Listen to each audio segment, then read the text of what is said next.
کیا اس وقت 4.5 روپے بجلی اور بڑھانی چاہیے؟ ہم سمجھتے ہیں بجلی کے ریٹ تو کم ہونے چاہیے. ہم نون کو آنے دیں, ہم ریٹ کم کریں گے, ہم کنسمپشن بڑھائیں گے, ہم انشاءاللہ 35,000 میگا واٹ آورز لے کے جائیں گے. آپ دیکھیے گا سیزنل افیکٹ کم کریں گے اور ہم آپ کو سرکولر ڈیٹ بھی ختم کر کے دکھائیں گے اور ریٹ کم کر کے دکھائیں گے. جب ہم آئیں گے تو بجلی سستی کریں گے, انفلیشن کم کریں گے. میں آپ کو سچ بتا رہا ہوں, یہ آپ دیکھیے گا انشاءاللہ تعالیٰ ہم آئیں گے تو بجلی بھی سستی کریں گے. ہم بجلی کے اوپر انڈسٹری کو لے کر آئیں گے, ہم سیکلے کم کریں گے. آپ کو میرا جواب ایکسپٹ کرنا پڑے گا نا کہ میں بجلی کم کروں گا. 12 روپے کی آپ کی ایوریج پرائس ہو جانی چاہیے. ابھی جو 20-22 روپے کی ایوریج پرائس ہے نا, وہ 12 روپے کی ہو جائے گی. ٹھیک ہے, اس کے بعد اگر آپ نے سبسڈی دینی ہے تو آپ کسی کو 14 کی دے دیں تو کسی کو آپ 10 کی دے سکیں گے. اگر کسی کو آپ کی 2 کی دینی ہے تو کسی کو آپ 15 تک دے دیں, اس کے اوپر نہ جائیں. کمرشل 15-16 تک دے دیں, اس کے اوپر بالکل نہ جائیں. پھر آپ نے اگر سبسڈی دینی ہے تو اپنے بجٹ سے سبسڈی دیں. آج کل آپ کو جو بل آ رہے ہیں وہ 37 روپے کے بل آ رہے ہیں. سستی کرنے ہیں نا, 12 روپے کی دے دیں.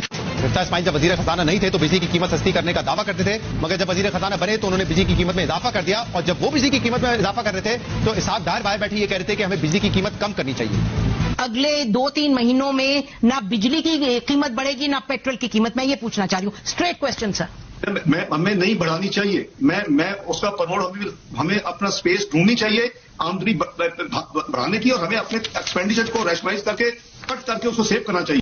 یعنی دعوے بجلی کی قیمت کم کرنے کے تھے, لیکن پی ڈی ایم حکومت نے ایک سال میں اوسطاً بنیادی ٹیرف میں 13 روپے کا اضافہ کر کے سارے مشکل فیصلے عوام کی جھولی میں ڈال دیے. کیپیسٹی چارجز کے علاوہ بجلی کی قیمت میں دوسرا فیکٹر فیول کاسٹ کا ہے, یعنی تیل, گیس اور کوئلے کی عالمی قیمتوں میں جیسے جیسے اضافہ ہوگا ویسے ویسے بجلی کی قیمتوں میں بھی اضافہ کرنا پڑے گا. اب یہاں اہم معاملہ یہ ہے کہ نون لیگ کے دور میں بجلی کے جو منصوبے لگائے گئے وہ LNG یا کوئلے پہ چلتے ہیں جو ہم امپورٹ کرتے ہیں, جس سے نہ صرف امپورٹ بل میں اضافہ ہوتا ہے بلکہ روپے کی قدر میں کمی کی وجہ سے مہنگی LNG اور کوئلہ خریدنا پڑتا ہے, جس سے بجلی کی پیداواری قیمت میں اضافہ ہوتا ہے. اہم بات یہ ہے کہ نون لیگ 2018 تک اور اس کے بعد لگائے جانے والے بجلی منصوبوں کا کریڈٹ تو لیتی ہے, لیکن 2022 میں حکومت سنبھالتے ہی سابق وزیر اعظم شہباز شریف نے اعلان کیا کہ اب حکومت امپورٹڈ فیول کے بجائے صرف مقامی توانائی کے ذریعے سے چلنے والے پلانٹس لگائے گی. جبکہ حکومت جاتے جاتے شہباز شریف نے امپورٹڈ فیول پر چلنے والے پلانٹس کو مافیا کی سازش قرار دے دیا. پن بجلی کے جو منصوبے لگے وہ ایک بڑا شاندار کارنامہ تھا. ہم پھر چلے گئے امپورٹڈ تیل کی بنیاد پر بجلی بنانے.